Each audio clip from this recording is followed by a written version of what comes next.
Hello.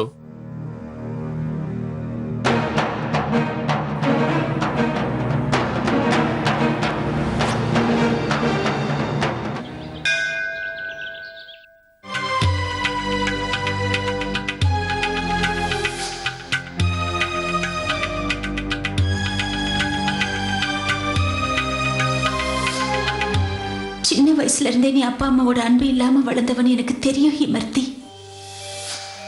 ஆனா இப்போ உனக்கு அம்மா, அப்பா, அதோட சகோதரி, இந்த 3 பேரோட அன்பு கொடுப்பேன். தெரியுமா, என்கிட்ட 2 வழி இருக்கு. முதலாவது பழைய வழி, சரக்கு பையில என்கிட்ட இருக்கு. இந்த மொத்த உலகமும் இப்ப ஏன் கைக்குள்ள.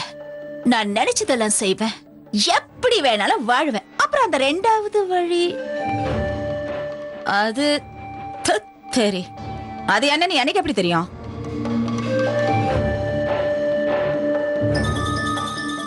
ஆனா என்னையே அறியாம என் கால் தானே இந்த வழியில வந்துடுதே. அதனாலதான் இங்க வந்து உட்கார்ந்துருக்கேன். ஆனா எனக்கு ஏன் இப்படி தோணுது, இதுக்குள்ள யாரோ ஒருத்தர் என்கிட்ட சொல்லிட்டே இருக்காங்க, அந்த இன்னொரு வழி எனக்கு இந்த இடத்துலதான் கிடைக்க போகுதுன்னு. நான் இதெல்லாம் எடுத்துட்டு இங்க இருந்து ரொம்ப தூரமா போகணும்னு நினைக்கிறேன். அந்த இடத்துல சும்மா குஜால வாழ்க்கையை ஓட்டணும்பா. ஆனா இந்த கோயில் எதுக்காக என்ன இப்படி புடிச்சு காந்தம் இழுக்கிற மாதிரி இழுத்துட்டு வருதுன்னு தெரியலையே. அதுவும் எவ்வளவு நேரமா நீங்க உட்கார்ந்துட்டு இருப்ப. ஆனாலும் என்னோட அந்த முதல் வழி தப்பான வழி இல்லையே.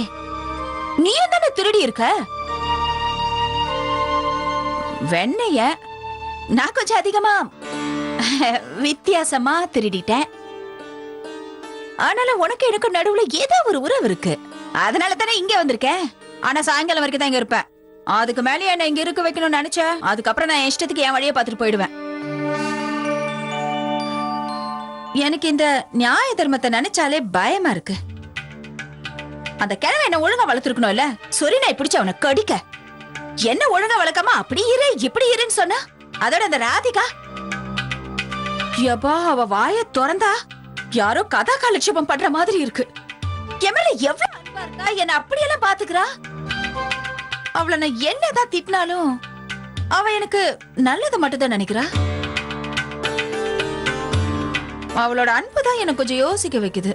அந்த பொண்ணு எம்எல்ஏ எவ்வளவு அன்பு காட்டுறால, அத நினைச்சாதான் என்னால அவளுக்கு ஏதாவது பிரச்சனை வரும்னு யோசிக்கிறேன். சரி, என்ன பொண்ணு அவ. எந்த வழியில போய் அவளுக்கு கெடுதல் நினைச்சாலும் எப்ப பார்த்தாலும் என்கிட்ட அன்பாவே நடந்துக்கிறா. அவளுக்கு துரோகம் பண்ணத நினைச்சா எனக்கும் தான் தப்பா தெரியுது. அந்த குற்ற உணர்ச்சியில தானே இப்ப வந்து இந்த கோயில உட்காந்துருக்க.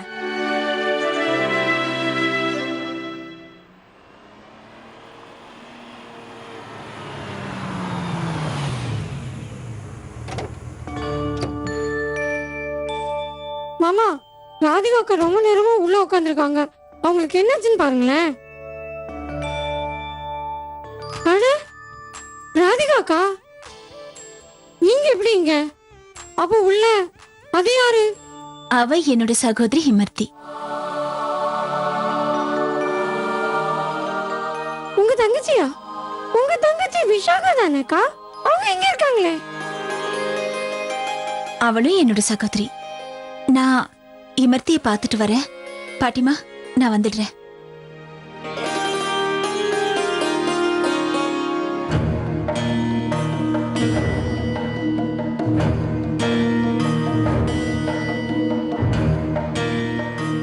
இவ்வளோத்தையும் லூட் அடிச்சிட்டு வந்துட்டு ஏன் என் மனசு இப்படி துடிக்குது?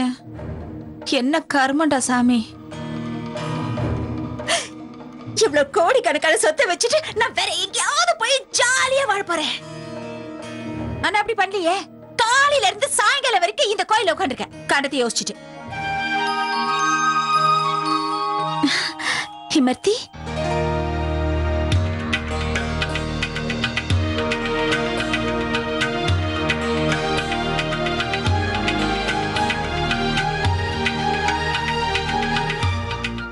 நான் இந்த கண்ணகிட்ட கேள்வி கேட்டுட்டு இருக்கேன். ஆனா இந்த ஆளு என்ன கேள்வி திருப்பி கேட்டுட்டு இருக்காரு. உனக்கு தெரியாது நான் உன்னை நினைச்சு எவ்வளவு கவலைப்பட்டேன் தெரியுமா? நிஜமாவா? நீ என்ன நினைச்சு கவலைப்பட்டியா? ஆமா இமர்த்தி, நிஜமா. எது எப்படியோ 15 வருஷத்துக்கு அப்புறம் கண்ணை உன்னை என்ன சந்திக்க வச்சிருக்காரு. ஆனா நீ என்னை விட்டு போக பாத்தியே. உனக்கு தெரியாது, நீ போயிட்டேன்னு கேள்விப்பட்டதும் எனக்கு உயிரை போன மாதிரி ஆயிடுச்சு. நான் உங்களோட பணத்தை திருடிட்டு வந்துட்டேன், உனக்கு அவமானத்தை ஏற்படுத்திட்டேன். ஆனா நீ இன்னும் என்ன பத்தி நல்ல விதமா யோசிச்சுட்டு இருக்க. நீ எனக்கு கிடைச்ச பொக்கிஷம்.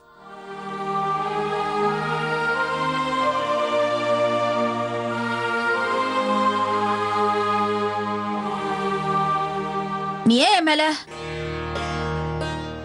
இவ்ளோ அன்பை பொழிற? நீ என் அன்பை அணைக்கும் போது என் மூளையே வேலை செய்ய மாட்டேங்குது. உனக்கு தெரியுமா, இவ்ளோ கோடி பணத்தை துரி இவ்வளவு பெரிய பைய தூக்கின்னு யாராவது இப்படி கோயில் வந்து உட்கார்ந்துருப்பாங்களா? மவளே, இதுக்கெல்லாம் நீ மட்டும் தான் காரணம். நான் திருடுறதுக்கு முன்னாடி நீ என் அன்பை அணைக்கலனா நான் இந்த இடத்துல வந்து உட்கார்ந்திருக்க மாட்டேன். ஜாலியா ஏதோ ஒரு ஊர்ல சந்தோஷமா இருந்திருப்பேன்.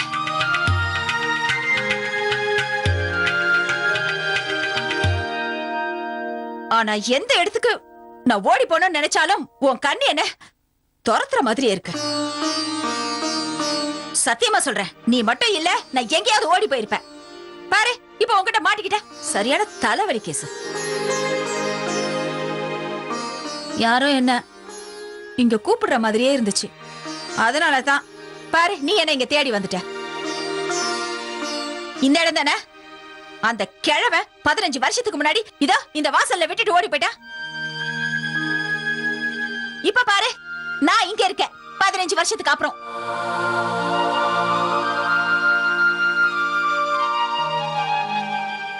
ஹிமத்தி, நாம சரி எது தப்பு எதுன்னு பிரிச்சு பார்க்க தெரிஞ்சுக்கிட்டாலே போதும். நம்ம மனசுக்குள்ள அந்த தெய்வம் தானா வந்துடும். நான் இன்னைக்கு ரொம்ப சந்தோஷமா இருக்கேன். என் கண்ணை உன்னை ஆசீர்வாதம் பண்ணிருக்காரு. ஐயோ, போதும் போதும், உடனே ஆரம்பிச்சிடாத கதா காலட்சேபம் பண்ண.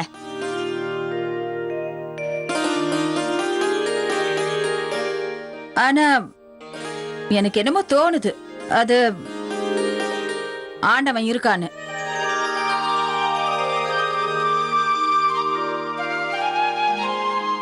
ஹிமர்த்தி, கண்ணன் எப்பவும் நம்ம கூட தான் இருக்காரு. அவர் ஏதாவது ஒரு ரூபத்துல நமக்கு உதவி பண்ணிக்கிட்டே தான் இருப்பாரு. உனக்கு தெரியாது, நீ இங்க வந்ததுனால எல்லாமே சரியாயிடுச்சு. என்னோட இந்த சந்தோஷத்தால இந்த உலகத்தையே ஜெயிச்ச மாதிரி இருக்கு. அதே மாதிரி இன்னைக்கு உனக்கு உன்னோட நம்பிக்கை ஜெயிச்சிருக்கு. எழுந்து நில்ல. ஏ, கால்ல விட போறியா? ஹேய், அதெல்லாம் இல்ல. நீ ஒரு நிமிஷம் எந்திரிய.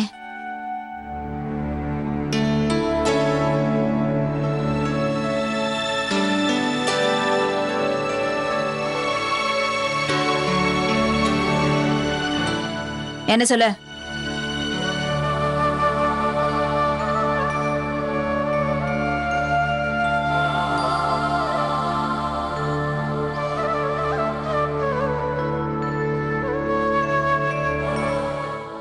ஏச்சி விடு. ஒரு விஷயம் சொல்லு. அந்த 2 கிழங்குகளும் வந்திருக்கா? ஹிமர்த்தி, நான் உன்கிட்ட ஏற்கனவே சொல்லியிருக்கேன்ல, இனிமே அவங்க 2 பேரையும் நீ கிழன்னு சொல்லக்கூடாது, சரியா? சரி சரி. ஆனாலும் அந்த 2 கிழங்குகளுக்கு கொஞ்சம் கொழுப்பு அதிகம்தான். ஒன்னு போற வயசுல மந்திரத்தை சொல்லி சொல்லியே உயிரை வாங்குது, இன்னொன்னு போனதுக்கு அப்புறம். ஹிமர்த்தி, ஆரம்பிச்சிட்டியா? சரி, ரைட், விடு. அந்த கிழங்குல நான் என்ன என்ன என்ன சொல்லி கூப்பிடணும்? அப்பா. என்ன சொல்லி கூப்பிடணும்? அப்பா. ஏய், அப்பானே கூப்பிட்டு தொலைறேன். இப்ப சந்தோஷமா உனக்கு? ரொம்ப சந்தோஷம். இமர்த்தி இங்க எப்படி வந்தா? எல்லாம் அந்த கண்ணனோட கருணை தான். கண்ணனோட கருணையால இமர்த்தி கிடைச்சிட்டா. இல்லைன்னா ராதிகா பாப்பம் மனசொடைஞ்சு போயிருப்பா. இல்ல பாட்டிமா, முழுக்க முழுக்க ராதிகாவோட முயற்சி மட்டும்தான். நீங்க சொல்றது சரிதான் தேவ மாப்பிள்ள. ராதிகாவோட பக்தியினால தான் இதெல்லாம் நடந்திருக்கு. ராதிகாவோட பக்திக்கு அவ்வளவு சக்தி இருக்கு. அவளோட இந்த சக்தியை எல்லாரும் ஒரு பாடமா எடுத்துக்கணும். அதனாலதான் கடவுள் இந்த மாதிரி நல்ல மனுஷங்களை நம்ம வாழ்க்கையில படைக்கிறாரு. நம்ம வாழ்க்கையை மாத்துறதுக்கு, நமக்கு நல்ல வழியை காட்டுறதுக்கு, நம்மள சந்தோஷமா வைக்கிறதுக்கு. என் வாழ்க்கையில வழிகாட்டினது ராதிகா தான். அந்த கடவுள் தான் ராதிகாவை எனக்கு வழிகாட்டி அனுப்பியிருக்காரு. சரியா சொன்ன விஷாக்கா. அம்மா கூட இந்த அளவுக்கு மனசு மாறிட்டாங்களே, அதுவே எனக்கு ரொம்ப ஆச்சரியமா இருக்கு. நல்ல வேளை உங்க அப்பா மட்டும் ராதிகாவை நம்ம வீட்டுக்கு கூட்டிட்டு வரலன்னா.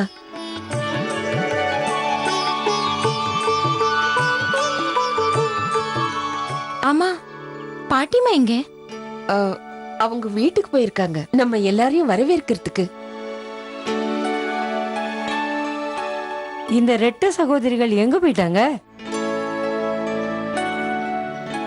இப்ப நாம தான் அவங்கள தேடி போகணும் போல இருக்கு. வாங்க. இந்தாப்படி உன்னோட கசானா, உன்னோட கௌரவம்ல புடி. இனிமே என்னால வச்சுக்க முடியாது. நீ எனக்கு திரும்ப கிடைச்சிட்ட. இதை விட பெரிய கசானா வேற என்ன இருக்க போகுது?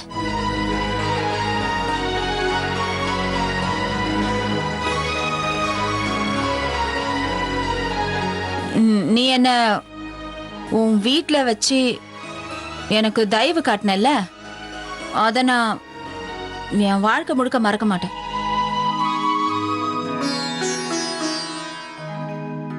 உன்னால என் வாழ்க்கையில இந்த மாதிரி ஆளுங்களெல்லாம் நான் பாத்திலனா அப்புறம் நான் எனக்கே புரியல என் வாழ்க்கை எப்படி போயிருக்கோன்னு.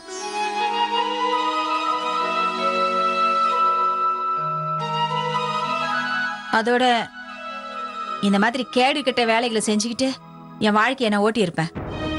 அப்புறம் உறவுனா என்ன, அன்புனா என்னன்னு எனக்கு தெரியாமலே போயிருக்கும் தெரியுமா? இன்னைக்கு எனக்கு அப்படி தோணுது. அது நீயே எனக்குள்ள இருக்கிற மாதிரி. இதுக்கு மேல நீ எதுவும் பேசாத. ஆரம்பிச்சியா உட்கார வைக்க? சரிங்க, வா ரேத்து வாங்க.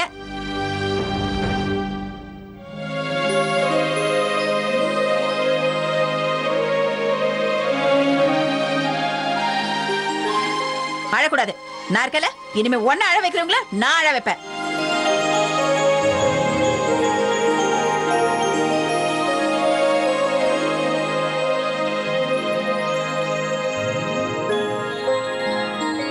வா வரேன்.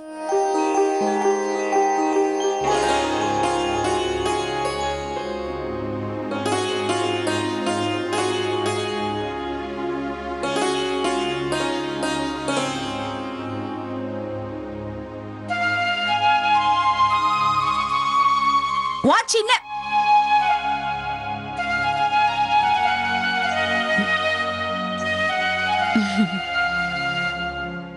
உங்க சின்ன மருமக கிட்ட ஏதோ மந்திரம் இருக்கு. நான் இந்த படத்தெல்லாம் சுட்டுக்கிட்டு எங்கேயாவது ஓடிடலாம்னு நினைச்சேன். ஆனா ஏனே தெரியல, என்ன அறியாம இந்த பிருந்தாவன கோயிலுக்குள்ள வந்து உட்காந்துக்கிட்டேன். அது காரணம் என்ன தெரியுமா? இந்த ராதிகாவோட அன்பு என்னை கட்டி போட்டு இங்க உட்கார வச்சுச்சு. எங்க சின்ன மருமக சாட்சாத் அந்த தேவியே தான்.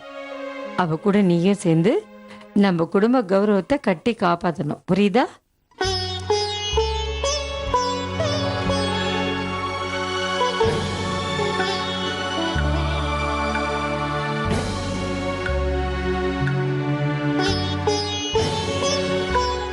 அந்த கடவுள் தான் இன்னைக்கு என்னோட 2 பொண்ணுகளையும் என்கிட்ட ஒப்படைச்சிருக்காரு.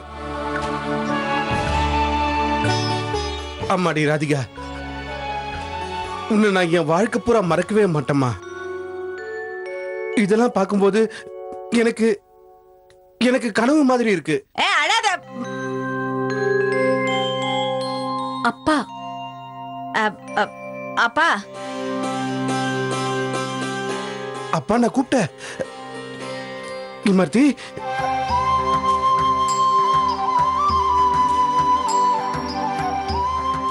அம்மாடி நீ என்ன அப்பான்னு கூப்பிட்டியா? என்ன கிழவன் தானே கூப்பிடுவ.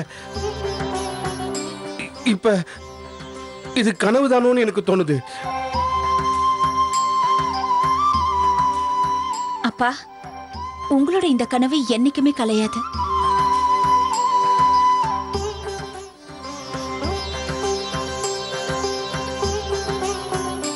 ஆனா இப்ப கூட நீ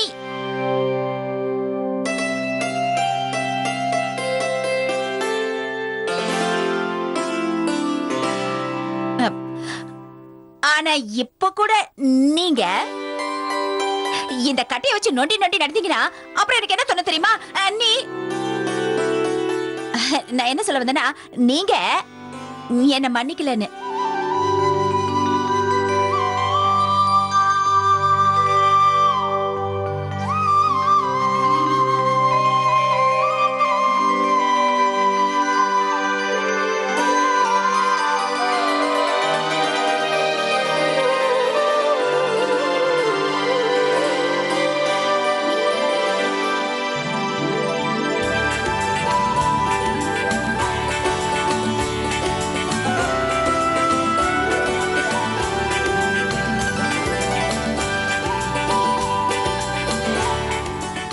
விவேக்கோட கையிலேருந்து அந்த ஊன்றுகோலை எடுத்துட்ட.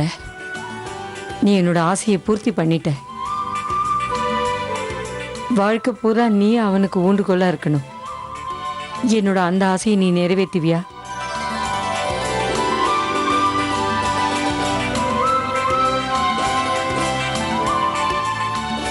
சொல்லு, நீ என்னோட பெரிய மருமகளாவியா?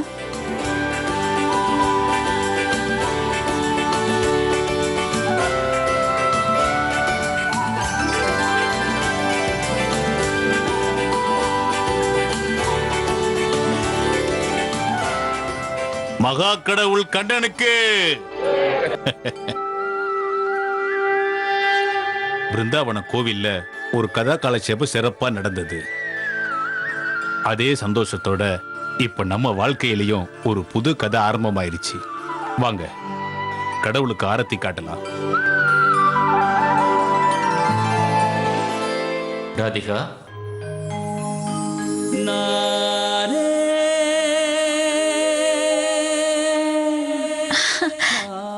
கண்ணா, நீங்க எனக்கு தரிசனம் கொடுத்து என்னோட சந்தோஷத்தை அதிகமாக்கிட்டீங்க. உன்னை பார்க்கும்போது என் மனதிலும் ஆனந்தம் உண்டாகிறது. கண்ணா, உங்களுக்கு என்னோட கோடி கோடி நன்றிகள் கண்ணா. நன்றி ஏன் கூறுகிறாய் ராதிகா? இது உன் பக்திக்கு கிடைத்த பலன்தானே? எனக்கும் உன்னை போல் சந்தோஷமாக இருக்கிறது. இந்த சராசரத்தில் உன்னை போலும் ஒரு பக்தையா? அதனால்தான் இன்னும் கூட இந்த கலியுகத்தில் மானுட சமுதாயம் நன்றாக வாழ்கிறது. அது அத்தனையும் நீங்க தானே கொடுத்தீங்க கண்ணா. நான் உங்க பக்தையானதுனால நான் புண்ணியம் பண்ணியிருக்கேன். இல்லை ராதிகா, உன்னை போன்ற பக்தை கிடைக்க நான் புண்ணியம் செய்திருக்கிறேன். என் மீது நீ வைத்திருக்கும் பக்தி, அதனால் கிடைத்த பலன், இவையெல்லாம் வருங்கால சமுதாயத்திற்கு, என்னுடைய பக்தர்களுக்கு ஓர் உதாரணமாக இருக்கும். நீயும் ஓர் உதாரணமாக இருப்பாய். உலகத்தில் உள்ளவர்கள் பிருந்தாவனத்தில் ஓர் சிறந்த பக்தை இருந்தாள், ராதிகா. அவள் தன் கண்களாலேயே கண்ணனை தேடினாள். பிருந்தாவனத்தில் நேரடியாக கண்ணனை கண்டாள்.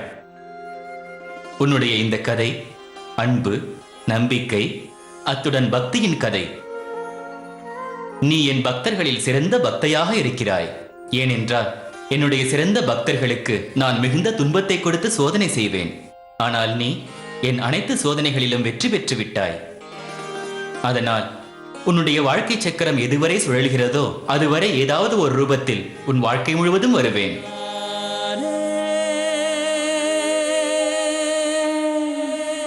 நான்